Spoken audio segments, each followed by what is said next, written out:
Hi everybody, I'm Nicole Gurran, Professor of Urban and Regional Planning here at the University of Sydney, and I also direct the Henry Halloran Research Trust, which I'll say a tiny bit about in a moment.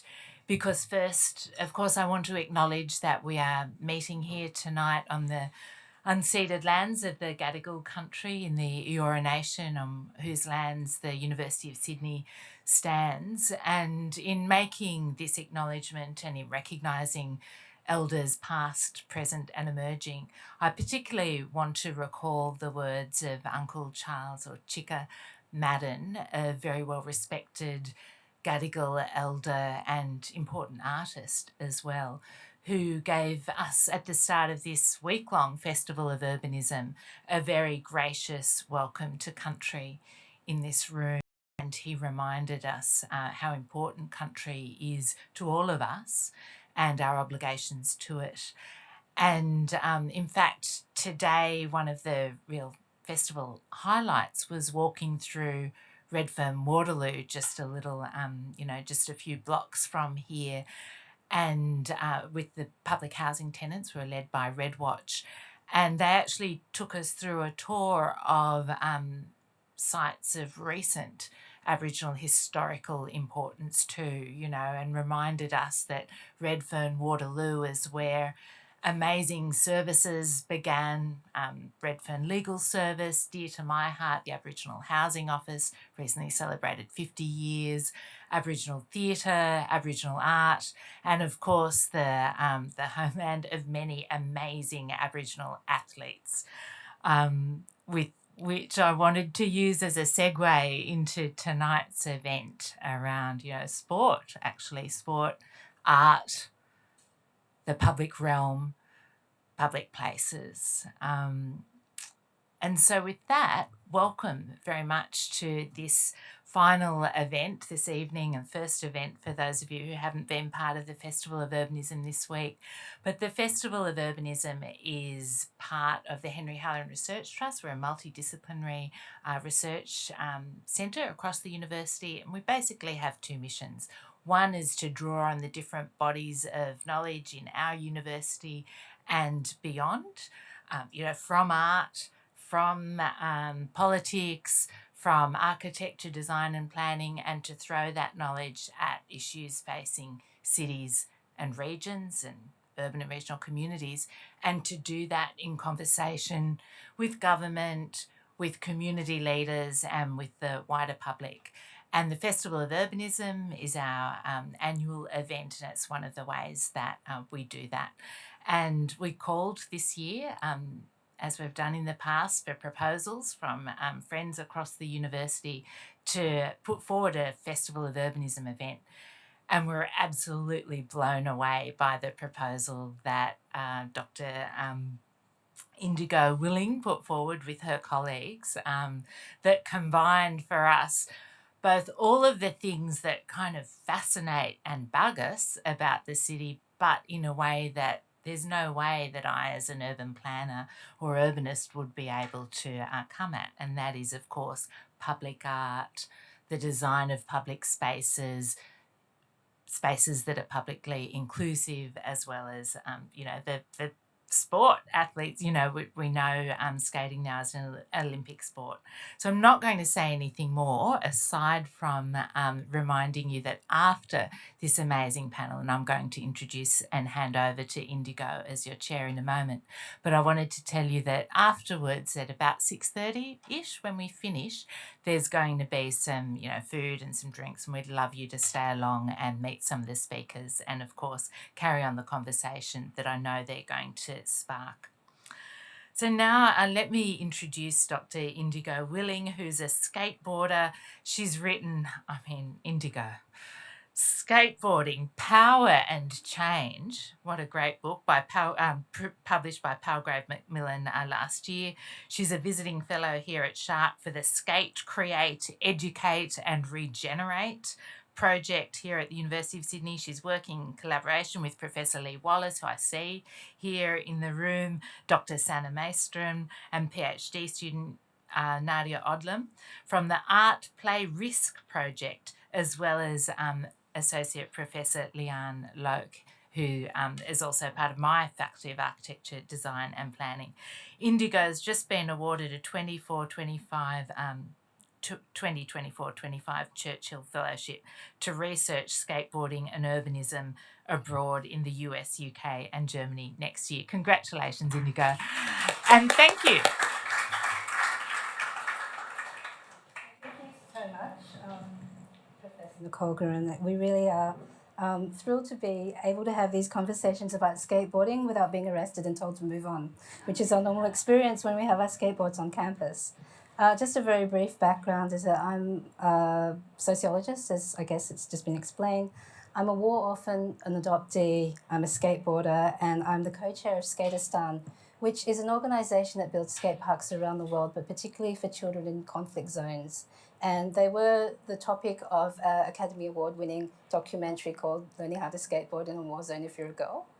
And a little aside from that I really wanted just to share is that once they started building skate spaces in places like Kabul, under the Taliban, in different times of course now, but they were able to raise the skateboarding participation of girls up to 40%, which actually rivaled and surpassed what happens in the West. So if you can imagine Afghanistan doing that with skateboarding, you can imagine what every place can do with that.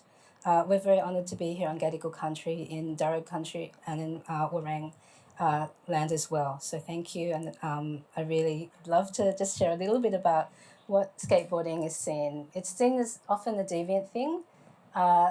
Skateboarders themselves are very tough, and sometimes they call it not a sport. Maybe they're opposed to it being an urban sport and they call it something like a violent ballet, which I really love. Today in the panel, a few people earlier had called it a form of art rather than a sport as well. It's many things to many people, and I think we're going to hear more about that tonight. But one of the interesting things is we are at a time where there's a lot of defensive architecture around the city that's telling us you're not welcome here and that you need to move on. At the same time, we have this this very unusual paradox that we have 14-year-old girls who are Olympic champions. So we have Arissa True, who has broken world records. She's the youngest athlete in Australia to win a gold medal, surpassing a swimmer. And we have really amazing people like Liv Lovelace, Hayley Powell, Ruby True.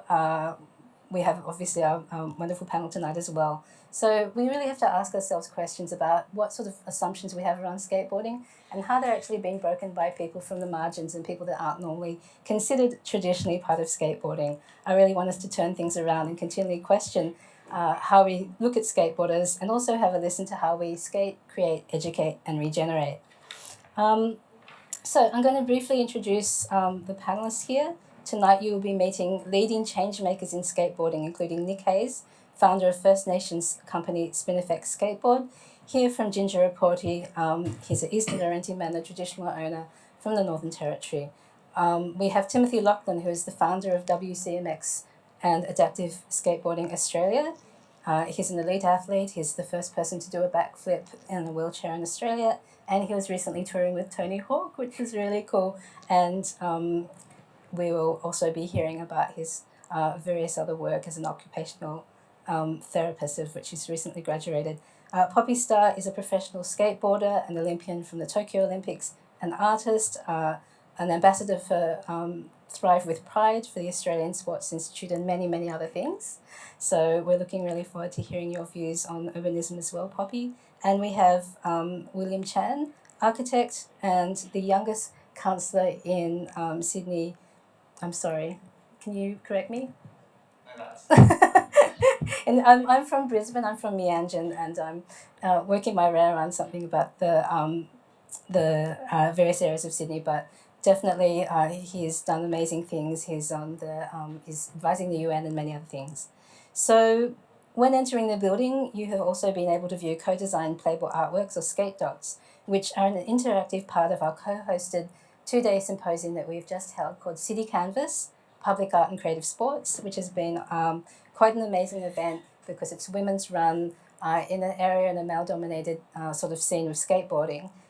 We have been able to co-design artwork with Dr. Mestrom here from the Art Play Risk project and her collaborator with that project, Nadia Oglam.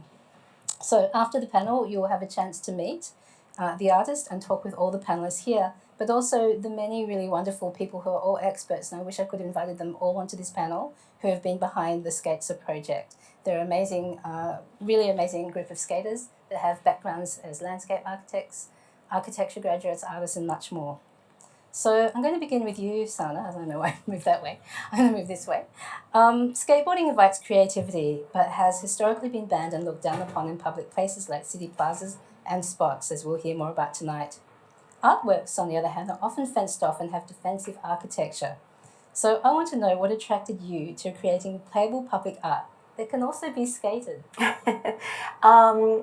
Actually, an accident sort of started the ball rolling for me. I created a large sculpture about 10 years ago, a very large concrete piece for the Monash University Caulfield campus. And on the launch of that particular project, there just happened to be these two children that were running all over this artwork. And I realised in that moment that the work was born. It was not the intention. The gallerists and all the invigilators from the museum were saying, oh my God, what are we going to do? You know, should we ask the kids to get off? And I realised, no, they're actually, it's being generated as we're watching it. And I realised that functional or work that sort of has affordances for play is so fascinating for me. The body and the built environment coming together in the most natural, organic way. And children really, they don't have to think about, or they don't think about what they like, what their bodies want and need. They just respond impulsively. And when I soon after happened to have a child of my own and spent time in playgrounds, traditional playgrounds, I realised how tedious they are, fenced off, siphoned off. Parents, you just sit on the side and you watch, or you push a swing. And it was so painfully dull. And I realised that I'd been incredibly child blind, and that really I needed to bring together my maternal instincts and my knowledge and expertise as a sculptor and create a playable built environment. It was just this really natural, very intuitive fit. It made a lot of sense at the time, so I started doing it. And then eventually it rolled into an academic project that became much more expansive, all about really inclusion in public space. Once you realise your blind spots, like mine I'd been child blind, but then I sort of started looking at, well, who else is being excluded from the public realm? And the vision and the team, the networks became wider and so much more interesting as, you know, the next few years rolled on. It's such a really interesting perspective. I know that you've spoken in the past about the city being built for a particular demographic. Can you just add something a bit about that? Oh, absolutely. I mean, our cities are, you know, obviously, as we know them now, they're 100, 200 years old. They were built by men for men, typically, and they were not designed for any minority groups, including, you know, I can speak from my experience as a mother, including children, and including many, many other marginalised communities that do occupy the city. We are designed out of the city. And so, you know, really it's the productive consumer that our spaces are designed for, the person that goes to work and spends money. And every bit of urban infrastructure is designed to meet those needs. It's not designed for leisure, it's not designed for play, it's not designed for dwelling. And community happens only when we dwell, when we have places to gather, to commune, to get to know each other, to spend time, have conversations, whether we're adults, we're kids, we're, you know, culturally diverse. That is when community happens. So I guess that a lot of the research that I'm doing is around really identifying who's been excluded from public life and trying to find creative ways to address that. They're really important angles, and the sort of music to the ears of skateboarders, I believe. Often we're really told that, you know, we don't belong in the city. So it's sort of like a double marginalisation. Firstly, if you're a young person, whatever your identity is, that you don't belong in public space. And then secondly, for young people as well, it's like a double burden of like not being welcome. Your artworks have been actually in a range of public places, not just quarantined to skate parks. And I wanted to ask you, what are some of the social benefits that happen when we're bringing playable and skatable public art into public spaces? Well, I think the idea of, as I said, this sort of opportunity to commune, to gather, is one of the central outcomes. Ultimately, when I think we rupture the traditional structure of public space, you know, just the buildings, pathways, roads that are, you know, very much just thoroughfares, when we're rupturing that, we're in an urban design sense, we are loosening up public space. Ideologically, I don't want to get academic, but you might say we are subverting it. Any form of non-traditional movement through public space is really it's push against power, and it's quite a political gesture. Like it's really agitating the norms of public space. So I think when we're skating through public space, or if we're creating public artworks that disrupt normal movement, we are actually challenging structures of power that organise and govern public life, and we're sort of really agitating the edges of that, which as an artist is what I love doing. It's what we all do in our various ways. Thank you for that.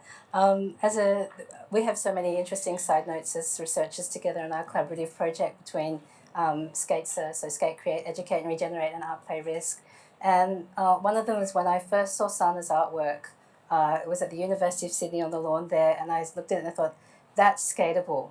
But in the same way it wasn't, because it was made out of surfboard material. Fiberglass, yeah. It had angles that just didn't quite work. And interestingly, with my skateboard, I was often looked down upon on this campus, like, move on, kid. I'm like, no, I'm a lecturer. So it's like, and then 1 year on, we have this co-designed skatable artwork with the skate community out the front of a building that we would normally not be able to skate. So very huge thanks to the director, Michael, as well. So it really is quite amazing that we got these works done from a women's and non-binary and queer-led team. Yeah. And yeah, it's sort of showing that the place didn't fall apart. Yeah.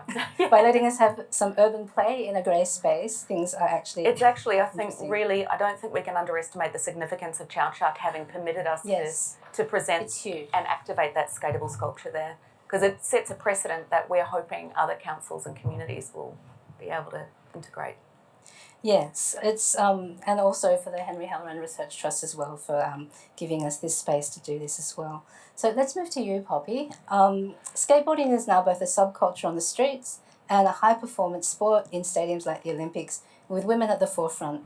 Your skating spans both worlds and lived experiences. So I wanted to ask, what was the impact that skateboarding has had on your life? Like, what is so magic about skateboarding? Skateboarding has had an impact on my life, I think, in so many different ways. I started when I was 8, and it kind of like went from there. I was drawing a lot longer before I started skating, and then the two kind of intertwined, and I could skate, and skating helped my drawing helped my skating, and then I got into competitions and stuff, and I think just, I don't know, skateboarding as a whole just really helped like my confidence in lots of other aspects. I learnt how male-dominated skateboarding was at the same time, and I think that was a pivotal part of my life in I think growing confidence and stuff like that. But it's definitely helped me in many, many ways. Yeah. What happens when you are in a competition? I've seen you at a few comps, and we have the wonderful Evie Ryder, who's a contemporary of many skaters from a particular era in the 2010s. What's it like when you're in a inclusive gender environment, like a skate competition to an event? What's the difference do you notice when it's run by women and non-binary and queer people, perhaps? Oh my gosh, it's so much better. I've been in competing since I was 9, and like lots of the Olympic competitions and stuff I do are very structured, and like I've been going lots of competitions last year and the previous 8 years for competitions and things like that, and they're inclusive to everyone, but even there was a topic about, like, I guess there's been competitions in different countries that queer people aren't allowed and stuff. So it's definitely, it can be inclusive, but the competitions run by queer people and women and just non-traditional skateboarders, I always have so much more fun at, because they're just so much inclusive, and I think I can resonate with other people and meet communities that I identify with, and it's just, yeah, it's awesome. I love it. So that's a really, really good, I guess, promotion in the sense also to get behind events that are like that. When I first started skateboarding, they would have maybe the women's division very early in the morning, or when everybody's having lunch. Yeah. There would be maybe actual cash for the men. There would be like stickers if you won for the girls. Yeah. And then at the end of the day, when they would show the footage, the daily like footy of that, you would be lucky to see 1 second of a female competitor, but having a whole division. And we had people like Mimi Noob, who has been really a great advocate in pushing for equality in skateboarding as well. But you yourself have had many roles on and off the board, including as an ambassador for women, non-binary and LGBTQ plus skaters, and you're also an internationally recognised artist, and you have wonderful work out there at the moment. So you also have a book. So just meant so many achievements and wonderful things. I actually was wondering though, in what ways can non-traditional skate communities be better included and supported by cities and designers, given who's in the room? I think just even being here today and with your project and skatable art, I think is probably at the forefront for me, is just being more included by councils and cities, and to be skated and to not be kicked out of somewhere straight away because you're scratching a ledge or something that no one would ever notice. And skateboarding is such a cool, amazing outlet for kids and people to get outside, and so having more plazas and skatable art and just having the councils get behind it, I think is an amazing outlet for kids and everyone to do. It's been a huge part of my life, and I think that would probably be the main thing that I can think of that would be really cool, is to just be maybe more included, I think. Yeah. That's really, really important message to share. Okay, so let's now have a chat to you, Timothy Lachlan. You have had multiple roles, including as Australia's only professional WCMX rider, including a recent tour of Tony Hawk for his Tony Hawk Pro Skater Tour into 2023. You're the first athlete to do a backflip in a wheelchair, an occupational therapist, an ambassador, and also many other roles. So we hear often more about skateboarding rather than WCMX and this thing called the skater's eye and how they view the world and its impact on design and architecture. So it'd be great actually to hear it more from your perspective, from the WCMX, and particularly the built environment. Yeah, so as you said, when you're on a skateboard, you have that skater's eye, but for us wheelchair users, with time we develop something similar. I call it a wheelie's eye. And much like a skateboarder's eye, the wheelie's eye, we learn to, look at angles, look at the height of curbs, the texture, is it gravel, is it grass, stuff like that. And really it comes from a place of necessity. So when we go out in public on our wheelchairs, there's no guarantee that where we're going is going to be accessible, unless you know it for sure, you've been there multiple times. Otherwise, just me coming out to Sydney and exploring places, there's no guarantee it's going to be accessible. So for me, I'm really privileged in the sense that I've got advanced wheelchair skills, so I can jump up and down curbs, go over stairs and stuff like that.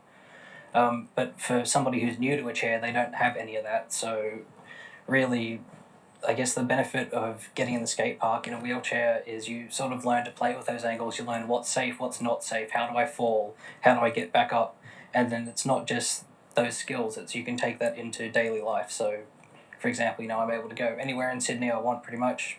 And if I have to climb out my chair and climb upstairs, I can do it.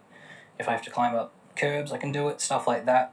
But really that sort of that shared experience of, what goes well with wheels. And like, as I was saying, there's the skate park, it's a very inclusive place. It's a place built for wheels. You see all sorts of devices at the skate park, whether it's scooters, bikes, ripsticks, anything with wheels can generally go in a skate park. So that's, I guess, a really cool benefit of when the environment has universal design elements, that no matter what, a person's ability level, they can still go there and participate. Okay, I have a continuing on that idea of architecture and the built environment and participation. When you're at a skate park or street spot, what elements stick out for you as an example of good or bad design for urban play? So generally, speaking from experience as a chair user, things I look for that indicate good design, usually like it's wide enough for a chair to get on, the angle, so like if there's a ramp to get onto it, that ramp's not too steep, it's not too long, just stuff like that. Also, again, comes back to the surface. Is it like really tough pebblecrete? Is it smooth concrete? Is it polished concrete? Different sorts of elements like that are things that I look for. And really, I guess a key thing to me that says if something's inclusive is has people with disability been involved in the process? Has there been co-design? Have people with disabilities been consulted before, an obstacle or park has been opened?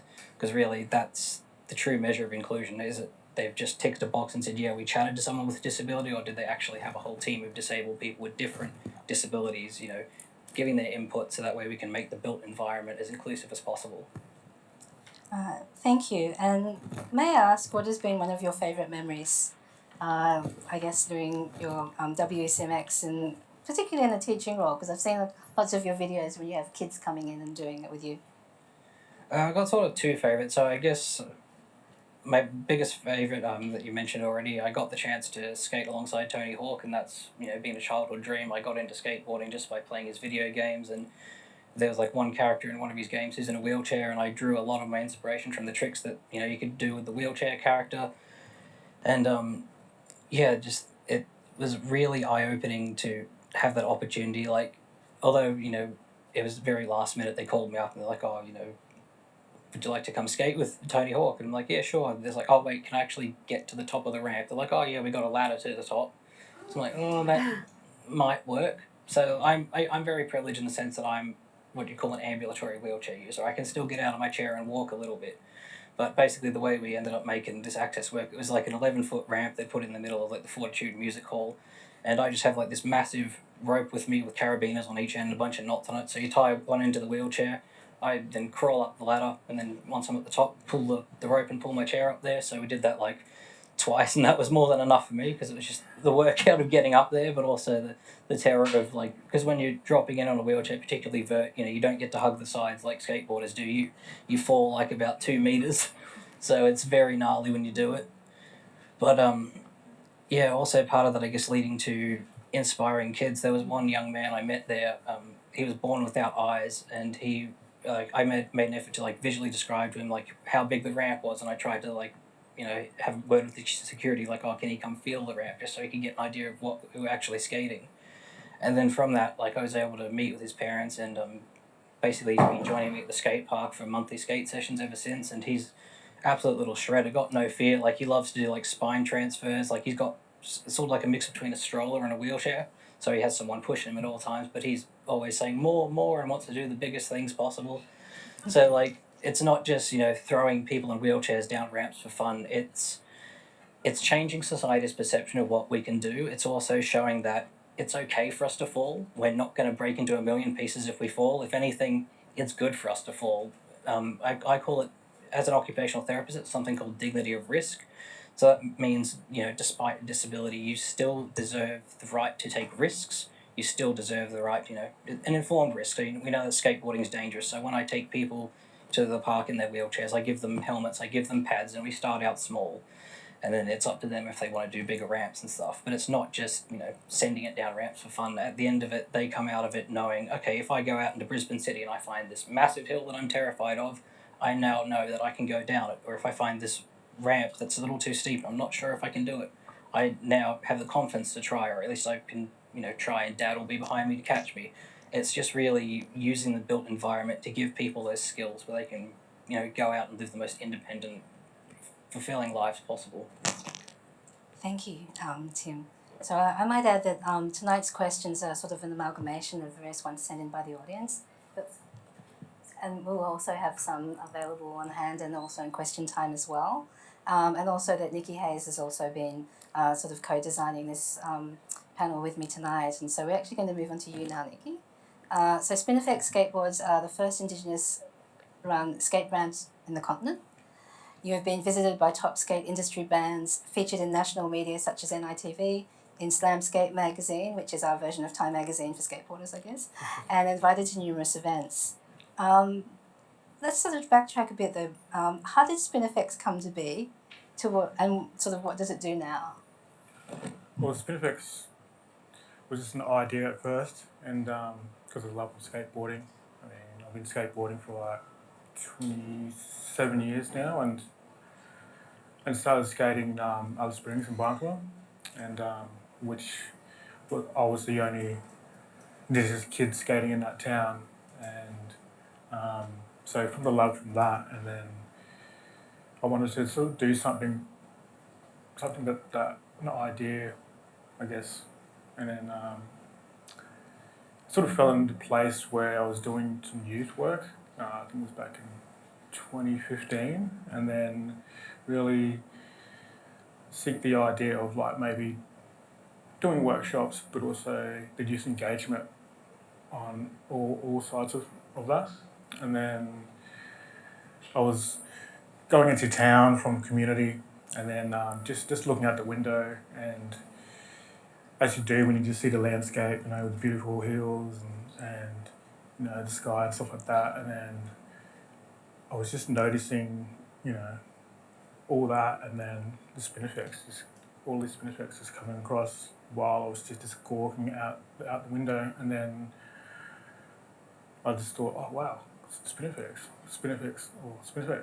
And then I caught up with my mate Greg, and I said to him like, oh well, I think I've got an idea for a name. And then I said, what do you reckon about Spinifex Skateboards? And then he got me to sort of like repeat it heaps of times, and then like, oh yeah, Spinifex Skateboards. And then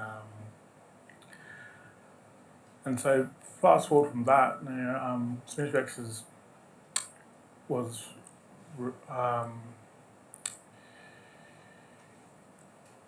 launched in 2020, I guess before the pandemic, and then now we do workshops outside of Alice Springs, across to other Indigenous communities and stuff like that. And also we collaborate with Songline Skateboarding as well, which is great for us to have other facilitators from the state to come, not just only to Ginger Porter, but like NT as well, and do massive like sort of trips as well further up north, not just Darwin, but also to Managareet and stuff like that. So we're reaching, you know, kids out in those remote communities across the Northern Territory and further, and also building Indigenous skateboarding at the same time.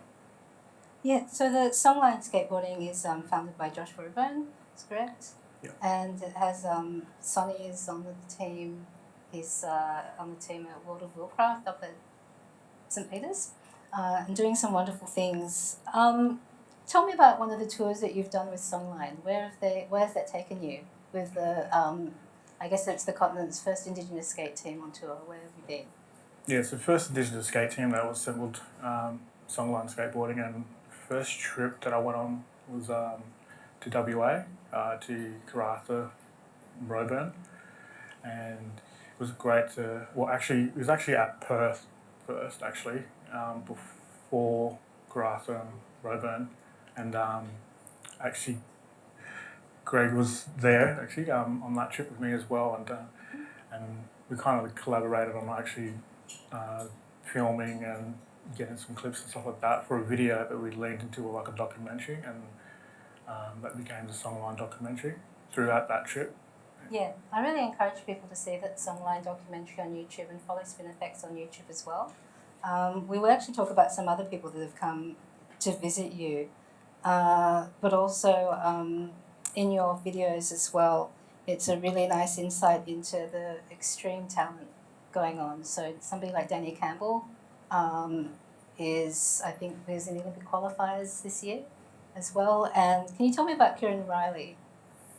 Well, it was pretty deadly to actually get to know Kieran Riley, like actually meet him once we all meet together in the Songlines team. But then also as well that when we did a demo in Barntour, and those guys came along as well as part of that. And after that demo, we sort of just went like, oh, let's go check out a skate spot. And then also, I think Greg was again sort of suggesting that, oh, we should go to the drains at Larapinta. And then, so we ended up going there, and a couple of us guys was kind of like, oh, we were keen for it. But then we sort of just went like, oh, maybe we just cruise around. And then Joshy and Kieran was like skating it. And I think Kieran was kind of like just sussing it out, like between the drains and like a bit of a hip kind of thing, and then a gap. So he looked at it, and then he said to me like, oh, I'll do an ad for you or something. I'm like, what do you mean? And he's like, oh, I'll do a kickflip over this gap. And then and as soon as he said that, and then Greg says like, well, grab his camera, and then just like, oh, we'll shoot a photo. And it's like, okay, it's happening. But then it just seemed like it was just a regular session, but then it just turned out like me filming on another angle. Greg's got a camera out, and then Kieran's just trying this huge, massive kickflip over this gap, and then and then getting it. And then Yeah. it was surreal to actually, when Greg got the photo back and then like started just doing an ad and then putting that ad into Slam magazine. Yeah. So Kieran's, I think, probably the first Indigenous skateboarder to have a shoe colorway, which is, again, like getting the brands, really backing the amazing talent out there. You actually had a recent skate park opening.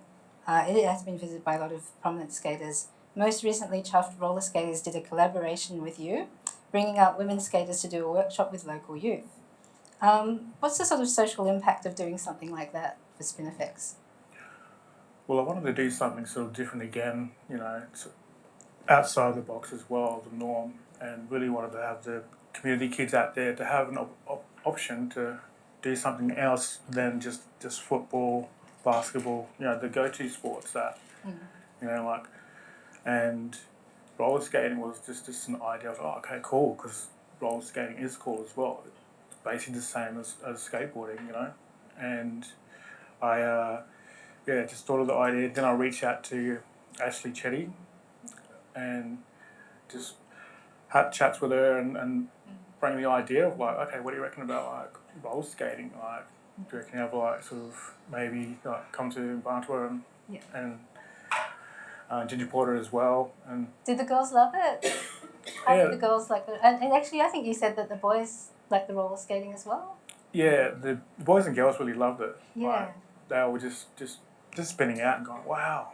And then they were just straight onto to roller skates and then with the safety gear as well. And the Chuff crew was really great as well. And it was great to meet Tia as well, that actually came as well.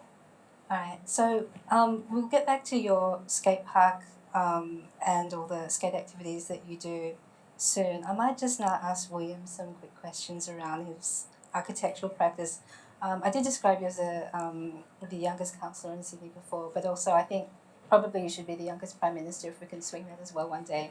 You're doing amazing things, but most importantly, I did actually meet William when we were doing some advocacy for a skate park in Ganyama Park, and there were a lot of unfriendly faces within that council meeting, and William was the friendly face. And so, sort of understanding the impact that it has for youth, and again, like activating these urban spaces for public play is really, really important. And when we have people in positions of power that are actually friendly and going to listen, they don't have to agree with us, but when they have that space that like, I'm going to listen and see your point of view, is actually very, very powerful for us and very much appreciated to have longer conversations about what we want and why. So I wanted to ask you, as an architect who have been involved with many projects that reinvigorates public spaces and integrates creative sports like skateboarding, with that example of Ganyama Park, which is actually multi-use, what architectural elements are vital for public space to be inclusive and allow for a range of users to coexist? Bujari Gamarua, everyone, and thanks, Indigo.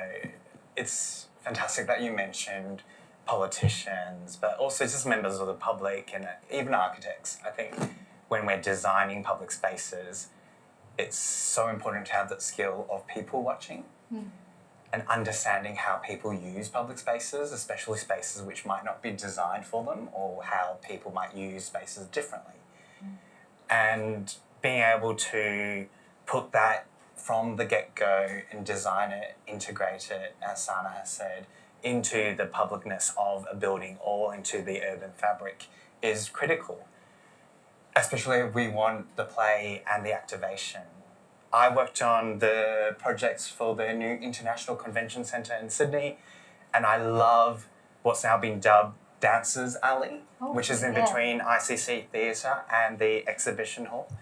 And for those who have been past there, like it is a passage. It's a left behind space that could have been a very dark, dingy space, but also potentially would have been occupied by skaters who would activate such a space. But when the old convention centre was there, as the architects, we actually noticed that there were aluminium doors on the entries, and young people were using that to film themselves and to do dancing. And if you go in the morning of this current space, the elderly women from Chinatown are there with their music doing their traditional dances. When you're there at lunchtime, you have kids playing around. And then towards dusk, you've got all the TikTokers out there filming.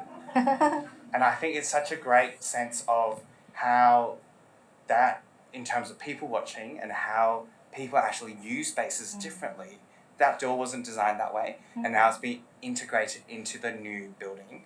And in fact, it's evolved because more mirrors have been put around the convention centre now to activate it, to actually allow people to feel that they have ownership and belonging.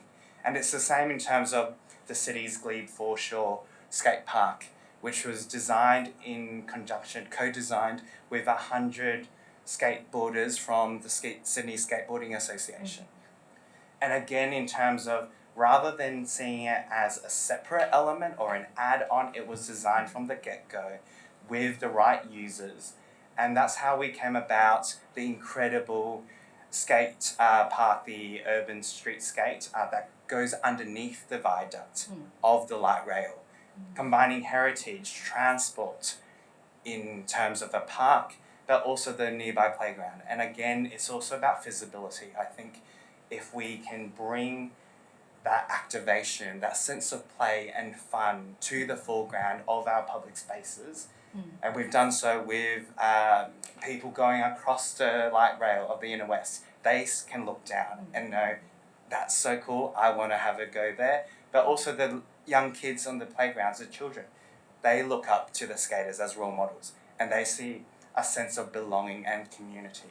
So it's not only just about the architectural and designed elements, it's actually about the social elements, that a sense of place and good urban design, and through that planning process, that's what's creating, and that's what we need in the publicness of our city.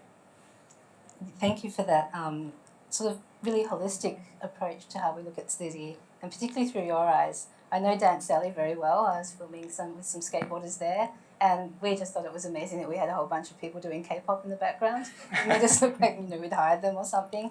It's a very popular place. And just briefly to the Sydney Skateboarding Association, last night we had a hangout with Spinifex showing some of their videos last night, and we had Trent is one of the founding members of the Sydney Skateboarding Association as well at Passport, so really interesting history. When we see a skate space built, it's not overnight. It's taken often a lot of advocacy for a very long time, which leads me actually to my next question is, how do young people and skaters of any age get to have a say in the design and take up a place in the city? And what can you learn from their input? And I think it's interesting your comment about being in the council chambers, really advocating for Ganyama Park and speaking to the Lord Mayor and elected officials. And I'm not sure probably what your experience is dealing with councils in Newcastle. And I hope they're somewhat more friendly in terms of the beach culture and that kind of scene as well. But I think it's really important that we recognise that planning processes, and the past 3 years I've been on council, chairing urban planning and development for the city, that I've realised that it's been designed to exclude. That whole system is designed to exclude the public from understanding, from making submissions, from even accessing councillors and the elected politicians that make those decisions. And I think it's really important that, firstly, we do need younger elected representatives to make these decisions based on the lived experiences that they have. But also, it's so critical that we advocate and represent our community, because it is about belonging, and public spaces should be for everyone. I've been following very intently what's been happening in neighbouring council Woollahra, which is very conservative, but also has a very different demographic in terms of City of Sydney. And at Rushcutters Bay, in terms of the Woollahra Council Parks, for over a decade now, the young people who live there in that part of the council, they've been championing and lobbying for so long for a skate park at Rushcutters Bay. And during those council meetings, every time it was brought up, I remember Malcolm Turnbull as Prime Minister, who was the federal MP of Wentworth at that time. He said all the kids should go down to Bondi. They shouldn't skate here. That's exclusion right there.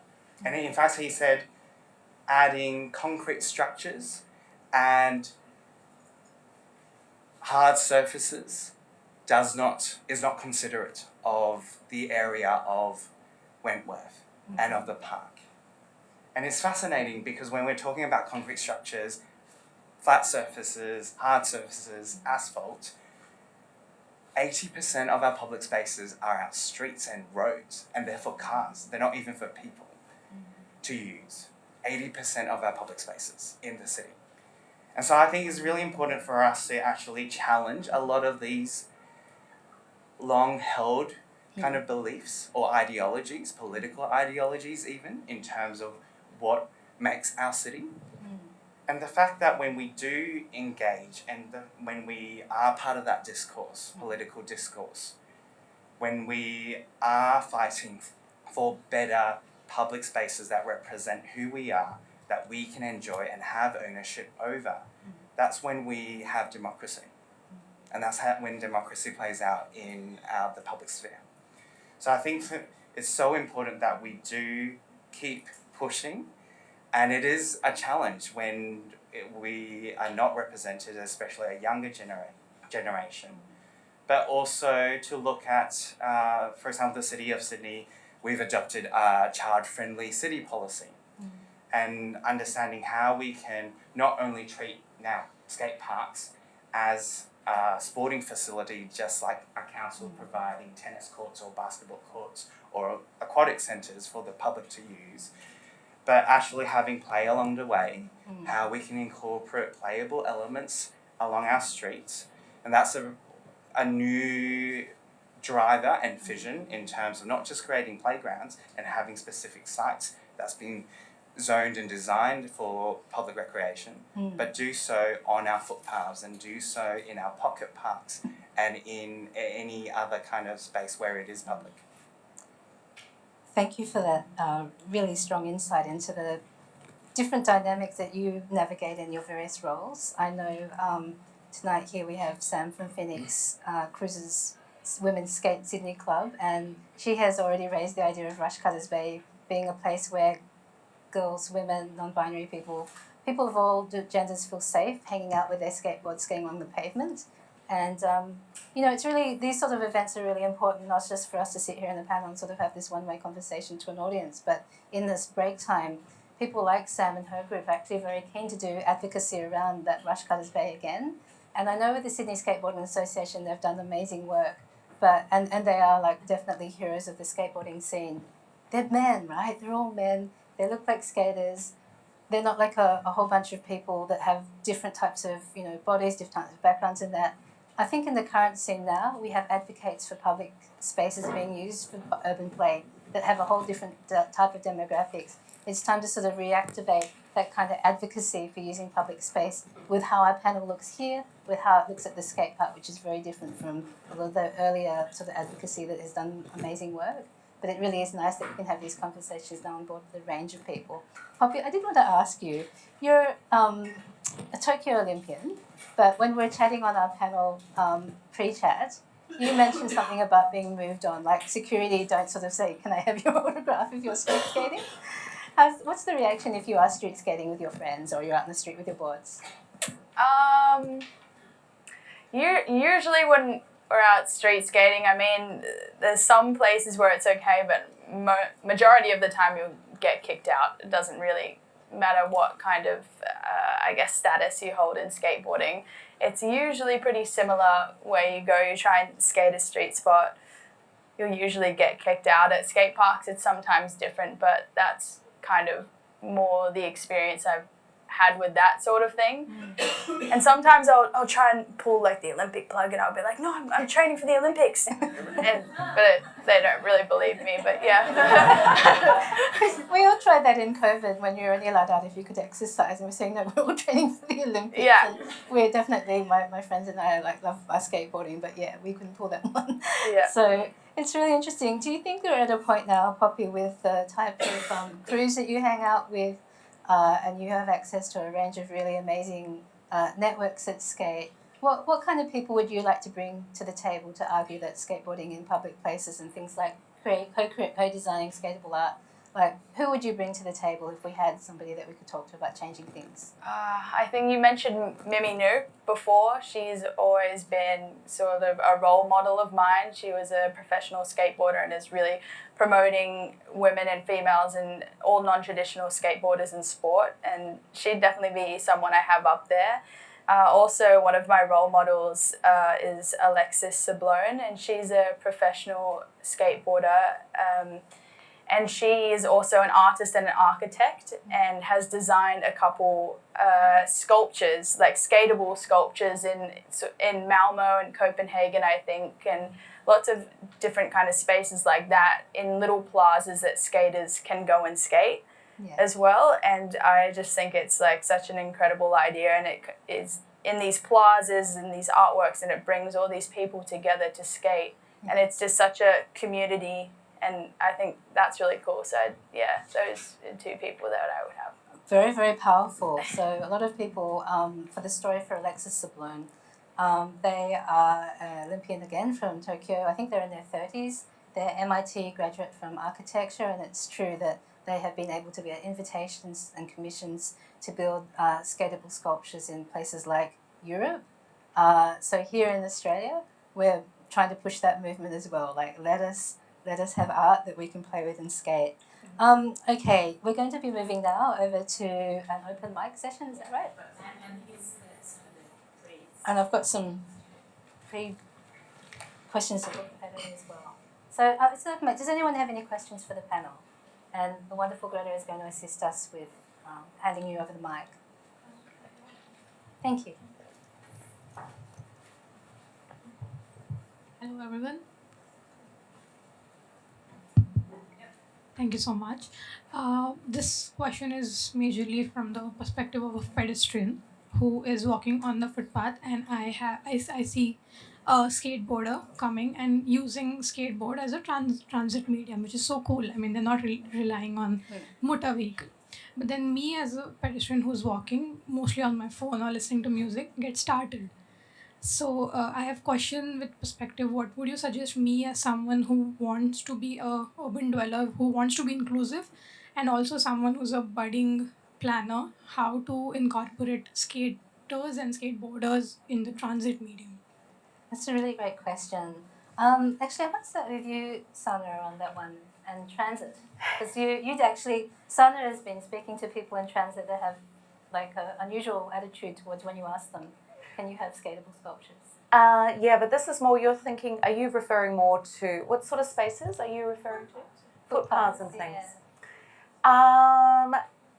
I guess in terms of like as an urban planner, you're seeking some feedback. I think the Docklands, the Docklands one's a really exciting one, maybe. Yeah, I am actually challenged. I'm currently in a situation where I'm negotiating that very question, and I can't answer it because we're in the middle of negotiations. But there's a sort of $1 million project I'm working on in the city of Melbourne, Docklands, and they really need to activate the waterfront there.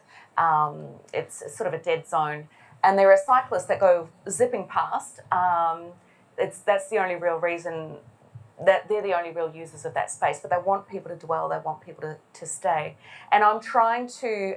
Originally, I'd been selected to just put sort of big public artworks there. But I'm trying to sort of wind back that proposal and have more integrated sort of playable, skatable, sport-activated sculptures. But there is a lot of pushback, and they say, but then the pedestrians are going to be afraid, and then this. So it's a process of negotiation, and we're really not through it, and there isn't really a way. It's not a clear precedent yet that I'm aware of, at least, where both of those can coexist. Really mutually effectively. I mean, I think it's just really, if you've got footpaths wide enough, then there's plenty of room for everything and for everyone. Ultimately, I think the problem is a problem of perception. We see skateboarding as problematic, and that's the bit that needs to change.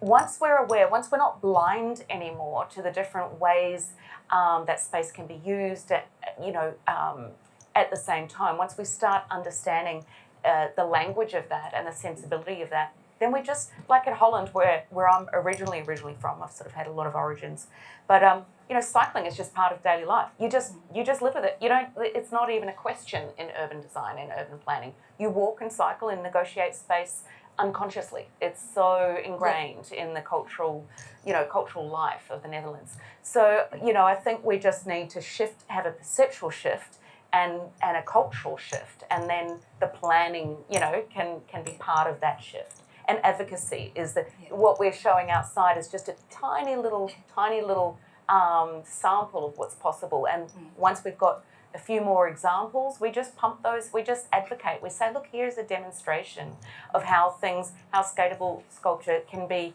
inoffensive, you know, it's inclusive, we are demonstrating it, and then we show it to council and we have those conversations. But these are generational conversations. They don't happen overnight.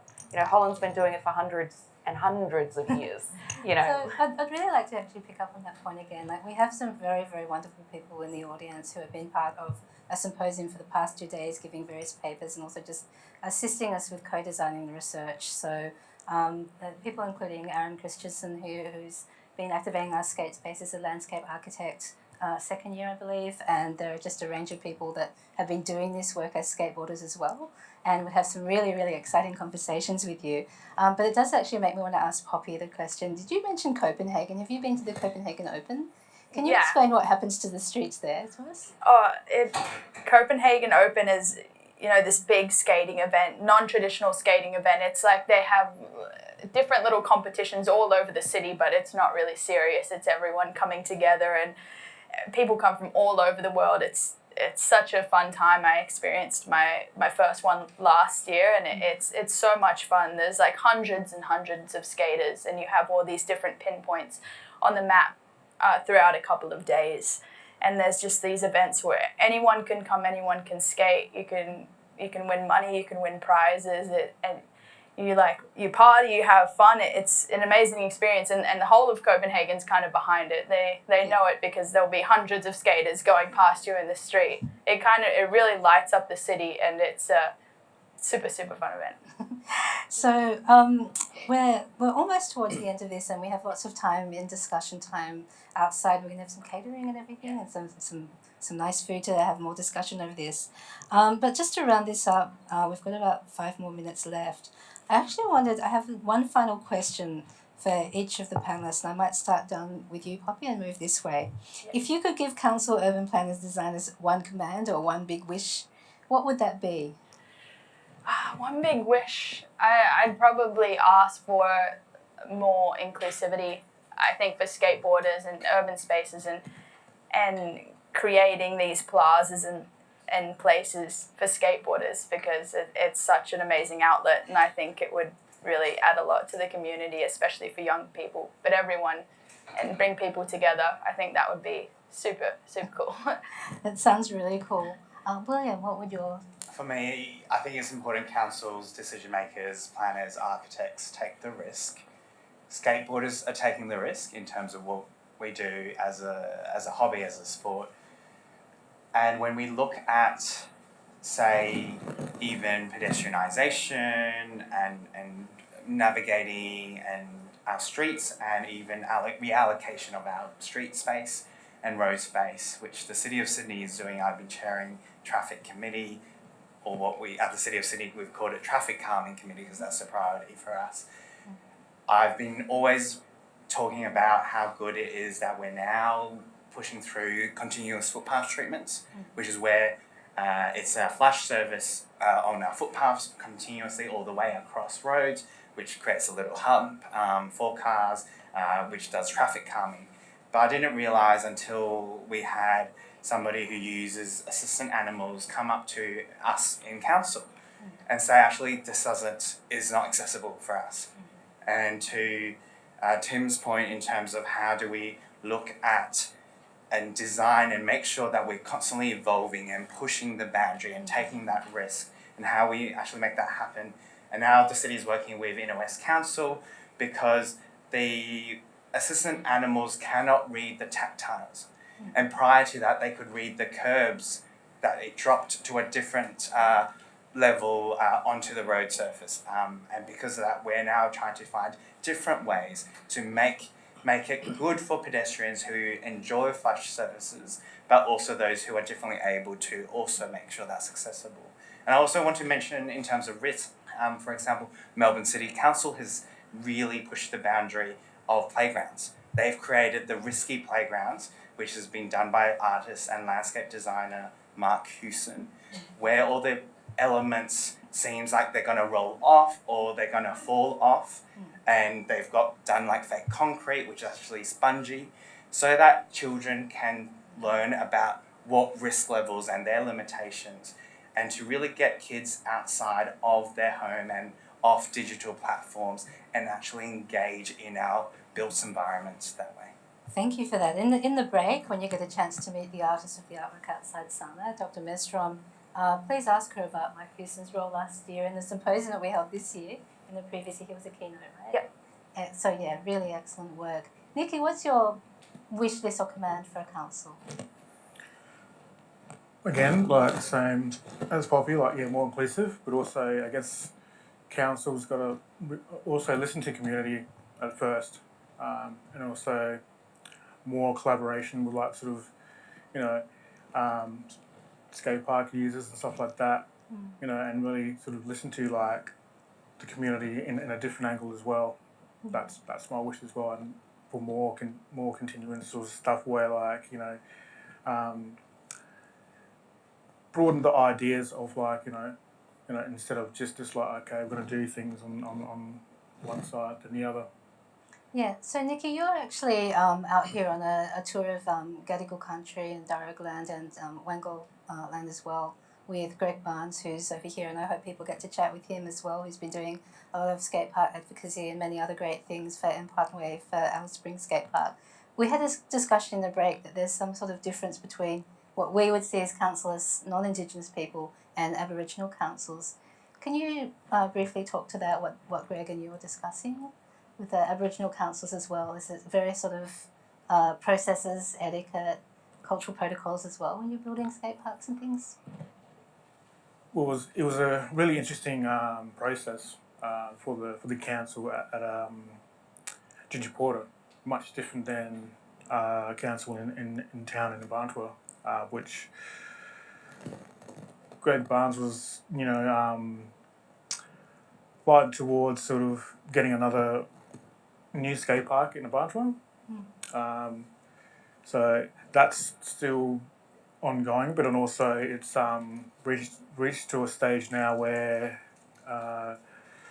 there is design of a skate park and stuff like that, and that's the process now. But the process that I went through with the community council was a bit difficult between sort of pushing for a skate park in a remote community, especially like they will rather kind of like prefer a couple of other things or not. But for the support that I got from the community and the community development side of things as well, and the corporations as well, where the massive backing as the Aboriginal corporation in my community that helped started and pushing forward and getting the bigger council as well, the Indigenous Central Land Council on board as well, and really pushing for an outdoor skate park and something that's kind of like really different than just a like a urban sort of area. Yeah. I really hope people get to talk with Nikki in the break about firstly the Ginger Porter skate park. It's a first in many ways as well, but also for the for Alice Springs skate park, the amount of advocacy going on there, and we did discuss that these skate parks aren't built by individuals by no means, it's community. And I really like the emphasis that you put on that as well. It'd be really great to hear more. What's your wish list, Tim? Big wish. I wish for councils, consult people with lived experience, so not just disabled people, everyone in the community. Biggest recommendation, if you're not sure, consult those folks, jump in a wheelchair, have a go at navigating a community, jump on a skateboard, have a go at navigating a community, just different sort of ways, like get that different perspective by, I guess, stepping in someone else's shoes, stepping in someone else's wheels, just, see what it's like from someone else's point of view, because really, I know what it's like. You can get stuck in your own viewpoint so much, and it takes, someone to actually just put you on a board or in a chair and be like, no, see it this way. So, if you don't know, ask, and, don't go off assumptions, because we all know what assumptions do. Thank you. I think we're at a very vulnerable and interesting time with skateboarding in what we do, in that it's very popular. Everybody wants a piece of the pie. We often have these conversations that we'd really love people that will help us do what we do rather than helping themselves do what we do. And that lived experience as well, like we're trying to navigate that. There's been a very sort of insular attitude around skateboarding that is by skaters for skaters as well. And now we're at this point where we are collaborating with people. Is there like some kind of model, or have you ever been asked to design sort of an indexing of how people can actually do good co-design? Have we ever had something that we've created around that to guide people how to do that well and ethically? It's sort of an area that's developing itself at the moment, so co-design, particularly with people with disabilities, it's only really popped up in the last 5-10 years. But it can extend beyond just consulting people with disabilities, really just like having those meetings with community, so elderly populations, younger populations, every part of the community, giving them a chance to put forward their voice and ideas, so that way we can develop the most universally designed inclusive infrastructure. So that way basically the way we achieve inclusion is you make the environment inclusive, because you don't see people where they can't get to. So you won't see a wheelchair user at a club up lots of stairs because they can't get there. If you have a ramp up there, we can get there. So basically you can't be what you can't see, and you can't go where you can't access. So changing those things is really the key to making it all better. Okay, so I'm getting a really sort of warm and encouraging look from Nicole to make this quick. Thank you, to keep on time, because we do have some wonderful chats to have in the audience, and I know that we didn't cover all the questions, but we have a wonderful occasion to do this outside. Sana, your wish to council? Actually, my wish wouldn't be to council. It's more because I think that's a sort of a top-down approach. Yep. I always take a really long-term view, and I'm interested in generational shifts. Mm-hmm. And I am interested in communicating actually with kids and building an appetite for risk and a language of inclusion there. And then hopefully it comes up, through the roots into the trunk and comes out that way. Yeah. So I think that's where my sort of advocacy sits, is sort of in that sort of really, And we did talk about the seeding approach and that intergenerational approach, that skateboarding has actually been around for 50 years, and we have to think about, what would it look like in 100 years? So it's a really interesting way to think about the built environment and grey spaces into the future, and taking a multi-generational approach as well. Thank you so much. I'm going to hand back to you. Wow, look, fantastic. I was so reluctantly giving the wind-up signal there, because I just want to listen to this group all night. But, the caterers have got to go home at a certain point in time. Thank you. You've been a wonderful audience, but especially thank you to all of our speakers. Make sure you check out the Spinifex skateboards at the back. They're absolutely glorious. And but with that, thank you all. That was brilliant.